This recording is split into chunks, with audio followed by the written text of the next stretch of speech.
तो बेसिकली जो जो टीवी पे रेसलमेनिया 38 देखेगा वो अपने हाथ में रिमोट जरूर पकड़ के रहेगा, बिकॉज तो गैस मैं चैंपियंस ऑफ द वर्ल्ड में 3DX जितना आप कह रहे होंगे कि यार रिमोट पकड़ के क्यों रहना है, बिकॉज आज कुछ पता चला है एंड वो ऐसी चीज पता चली है कि अगर हो गई तो आई थिंक टीवी की हिस्ट्री में एज एंड लीटा के बाद उसको ही याद किया जाएगा।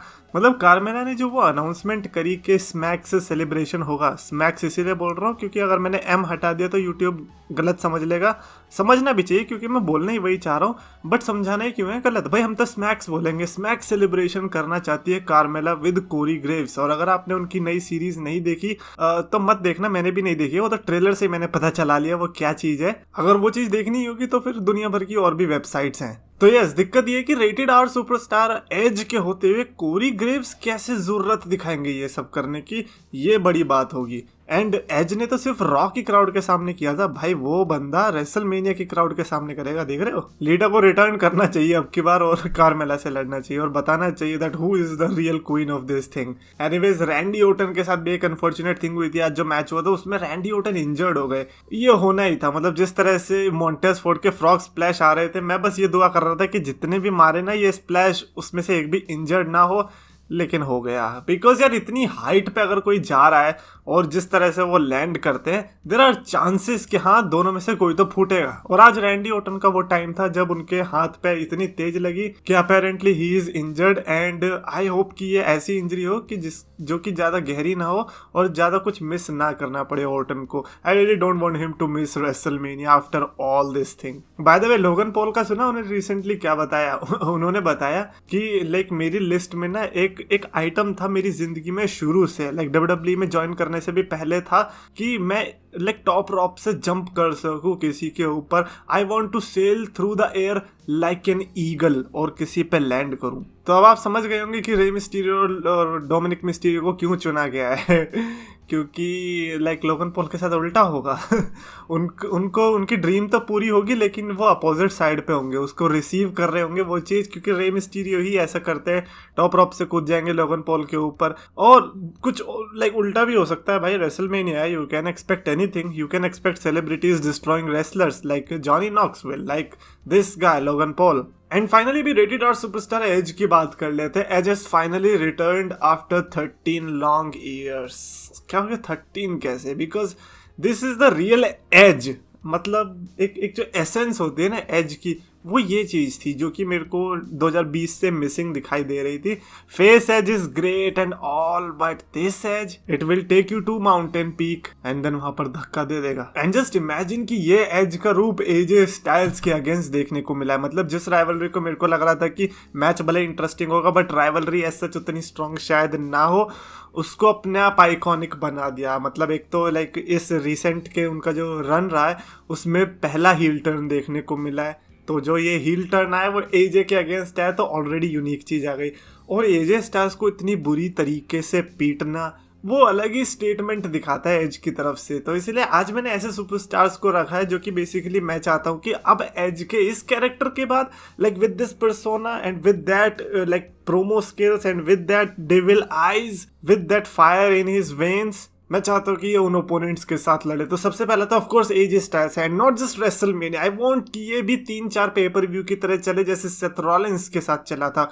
And Seth Rollins and AJ Styles talent wise I think देखा जाए तो एज को उतनी ही टक्कर दे सकते हैं। एज ने उस ट्रायलॉजी में विक्ट्री प्राप्त करी थी, बट एजे स्टाइल्स के अगेंस्ट भी ऐसा हो पाएगा या नहीं ये देखने वाली बात होगी।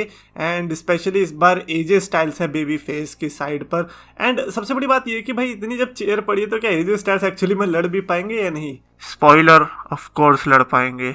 तो यस, जो 3 मैच मैं चाहता हूँ वो एज वर्सेस एजे स्टाइल्स के ही हो। एंड इसके बीच में अगर वो WWE चैंपियनशिप के लिए भी निकल ले तो वो अलग बात है, बट मुश्किल है। अगर कंटिन्यूस राइवलरी रही तो चैंपियनशिप के लिए लड़ने के चांसेस बहुत कम है। अगला सुपरस्टार जो मैंने रखा है and that is for the championship and his name is Finn Balor. Recently United States championship जीती है and Edge and United States championship, इनका कनेक्शन क्या है?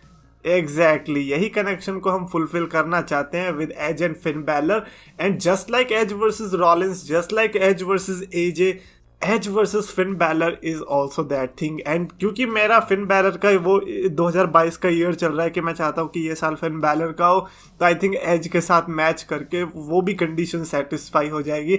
एंड अगर फिन बैलर वर्सेस एज की राइवलरी से भी फिन बैलर स्टार नहीं बने, मतलब स्टार है बट मासेस में अगर नहीं फैले, तो फिर तो क्या ही फायदा जिंदगी का। सो इसीलिए मैंने फिन बैलर के फायदे के लिए और हमारे सबके फायदे के लिए, because Finn Balor versus Edge is going to be interesting, ये वाला मैच रखा है। अगला मैंने रखा है Edge versus Randy Orton. Now मैं ये नहीं चाहता कि फिन बैलर मतलब ये सिर्फ ऑर्डर में हो कि भैया हाँ एजे स्टाइल्स के साथ हो गया फिर फिन बैलर फिर रैंडी ऑर्टन, नहीं जरूरी नहीं है, ऊपर नीचे भी चल सकता है। And this time Edge versus Randy Orton की डिफरेंट बात ये होगी कि रैंडी ऑर्टन बेबी फेस होंगे, बिकॉज अभी आपको पता ही है क्या चल रहा है, अनटिल एंड अनलेस वो रिडल को अटैक करके खुद हील बन जाए, जो कि मैं पर्सनली नहीं चाहता। तो रैंडी ऑर्टन वर्सेस एज हमें दोबारा से देखने को मिल सकता है। एंड इस बार इंटरेस्टिंग होगा देखना कि रैंडी ऑर्टन कैसे एज बेबी फेस लड़ेंगे अगेंस्ट एज।